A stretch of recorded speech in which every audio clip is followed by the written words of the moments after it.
You can generally tell what's really important in a high-stakes trial by what the two sides are fighting about before the trial. That's usually the giveaway, right? In the case of United States versus Sean Diddy Combs, the defense did everything they could to keep that hotel surveillance video light years away from the jury. And the feds fought just as hard to include it. And we thought we knew all the reasons why. We thought that, Diddy, seeing viciously attacking a defenseless Cassie Ventura cowering and trying to stay alive, that would be bad for Diddy, right? No way to deny that. But we now know that despicable display from 2016 and the freak-off that came right before it was only the half of it. And maybe not even the most important half when it comes to the charges he's facing, racketeering. Today, the jurors in his trial heard from a former security supervisor at that hotel. His name is Eddie Garcia, and he testified that not long after the attack happened, Diddy's chief of staff, Christina Coram, called him to ask for the footage. He said that he told her no on the phone, and again when she showed up in the lobby, said he told her no again. But that night, Garcia testified, Christina Coram called him again, and this time she handed the phone to Diddy. Garcia told the jury in Combs' federal trial that Puff said if that video ever got out, it would ruin his career.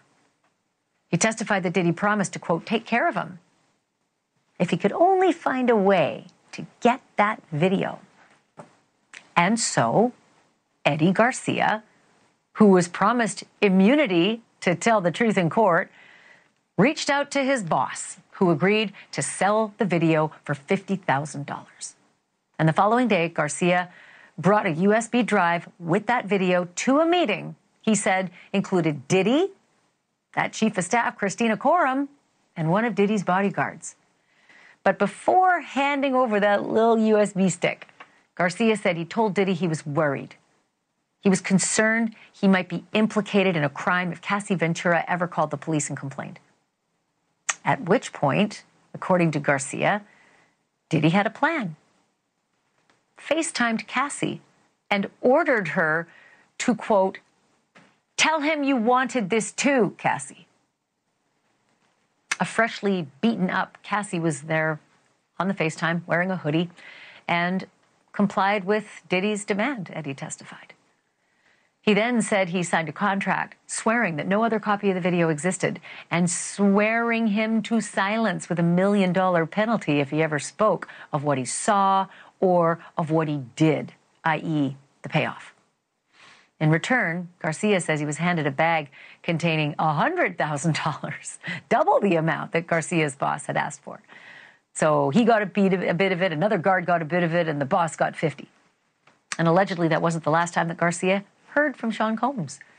Garcia says that Diddy called him on Easter, telling him, quote, you're my angel, God is good, God put you in my life for a reason, end quote.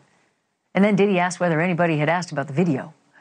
And Garcia said he told Diddy no, and that Diddy said, great.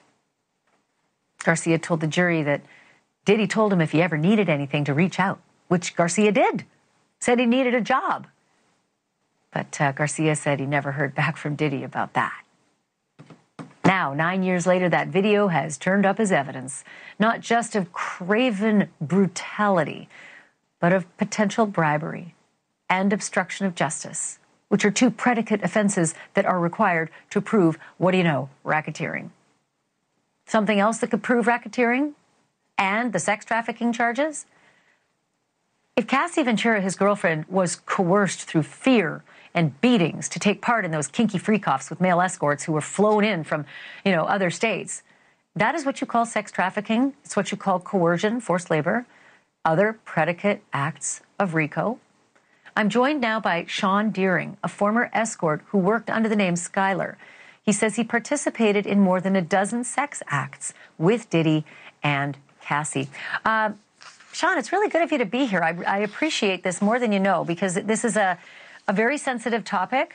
A lot of people are very nervous and concerned, and I can understand if you are as well. Let me start by asking you, when you were with Cassie and Diddy, did you ever get the sense that Cassie wasn't fully into this sex act that you were performing with her while Diddy was watching? Did you ever get the sense that she was doing this because she was being told to do it? You know, I don't like to assume, and in those situations, I entered in full respect, and I went to everything I say. I don't want to overstep my boundaries and such, and I want to say in all due respect to Cassie throughout the situation, that she treated me with the utmost respect, dignity, even through these crazy acts. You know, initially when I had in the early days of seeing them, it seemed it was very jovial, like you know, to adults who wanted to explore further.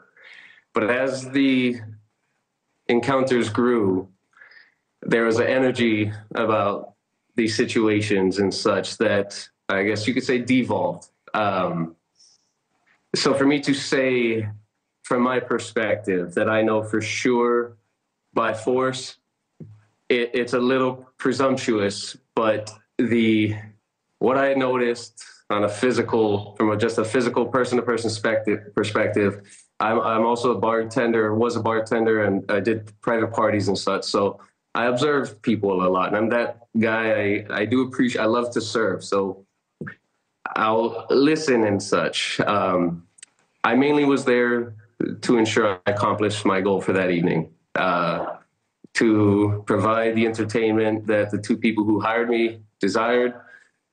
And, you know, for me to say I can definitely confirm this or that, it would be a little sumptuous, but I can definitely say, you know, there's a spirit that had changed through time. And with that, I don't know what happened behind further closed doors with them, but there were signs, some would say. Can you qualify that a little more? You said the spirit changed. How did things change? And as these progressed into the latter part of the sex acts that you performed with this trio, did it seem that Cassie was as willing? That's kind of how it devolves. It seemed, you know, I don't mean to speak in such broad terms as this, but I perceived, you know, what we did. We were adults on a adult playground through that time and such. And so that kind of was the spirit initially, where she was very just easygoing and warm. And there were times where in the later days, yes, it did seem very performative in a sense, and that's part of the kind spirit that Cassie has, that and people, you know, many people will ask, well, why do you go back? What if you're so brave, why'd you keep going? Many won't understand the deep seed of arms that someone with power or fame may have. And I'm just a nobody. I'm just a small dude from a town in Pahoa, Hawaii. But I was involved in these situations, and, you know, Cassie just, I guess all I can say is I have the utmost respect for her, and she shocked me throughout the whole experience. I'm sorry, my train of thought gets a little lost at times, but. It's okay. I do want to be more pointed in my questions, only because it's so critical, because they're debating her reaction in, you know, these sex acts. Her lawyers will say she was fully into it. This was sex between consenting adults. She loved it. She texted him. She loved it. She wanted to do these things. But the prosecutors are saying, and she herself said on the stand, no, I didn't.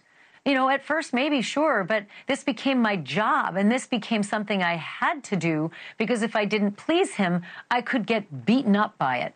And I just wondered if you ever got the vibe, or if you get a sense that that seemed to check boxes with you as well. That's kind of how you felt about how things digressed. With that kind of framing, yes. Like I said, I don't want to come out and say that because I don't know what went on further. But the spirit that was there, it definitely devolved from, you know, cordial two couples having fun into, you know, her even going beyond the moment and being kind enough, like, you know, she would put on the smile and then continue in her role. put on the smile, put the head down, and then just continue in the role rather than in the early days of, it's seeing a joyful time. And I also don't want to speak too much beyond, I don't want to say too much for certain reasons. Out of respect for Cassie, for other reasons. Can you tell me this? Did you ever sense any fear? Did you ever sense that Cassie had any fear of the way you and she behaved if Diddy were in the room or if he weren't in the room? That's one thing, I used the term, she's a badass lady, in the People article recently.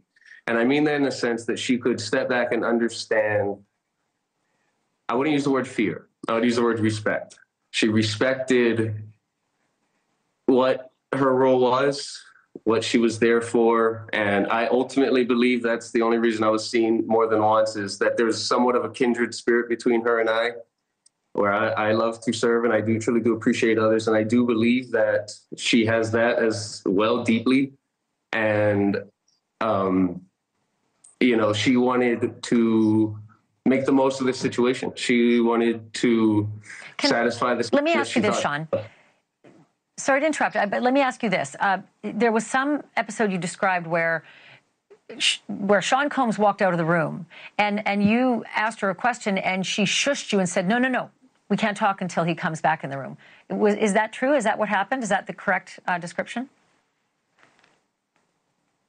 Yes, that did happen. And I realized I would like to keep I'm going to try to keep our private moments a little more between us moving forward. But there was a moment, where the acts were happening and Diddy left the room. And I forget what I had said, but I kind of just like, hey, what about this or that? I forget what the topic was. But it was a moment where I kind of had a realization of the depths of the situation where it is, because she was, we were passionate seconds before. And then the next moment, you could tell there was something that had come over her in a sense that she knew it may cause jealousy or something of the nature if her and I interacted in some way with him not there. So you sensed a fear. You sensed a fear that came over her very quickly once he left the room, that there should be no conversation between you. Did it sound as though it seemed to you she was frightened? That's why I use the term she's a badass lady. I wouldn't say frightened. I say she just understood the situation to the extent that she needed to. And that's why I'm sorry, like with her, I wouldn't say fear, it was mostly just she understood the situation and she and yes, I know that through those times, like that demon in his eye, yes, but I personally, I just see her as such a strong individual that I didn't necessarily see fear in her, just she knew her role at that time. Or Sean Deering, I'm very appreciative of you speaking. You have spoken with the prosecutors, correct? They know your contributions to the knowledge base of your involvement, right? I'll just I've received guidance from individuals on. I'm just going to try to leave it at that. I'm here speaking with you, attempting to just have my side heard, and ultimately, I just want Cassie respected out of all this. My face was out there, and I just want to let my side be heard. But I don't want to overspeak. Okay. And you may have to. If they call you onto the stand, I'm nice. They're not sometimes. So I will watch for it. And Sean, if you do testify, I would love to talk to you again. I appreciate you speaking with me tonight. Nice chatting with you. Have a good night.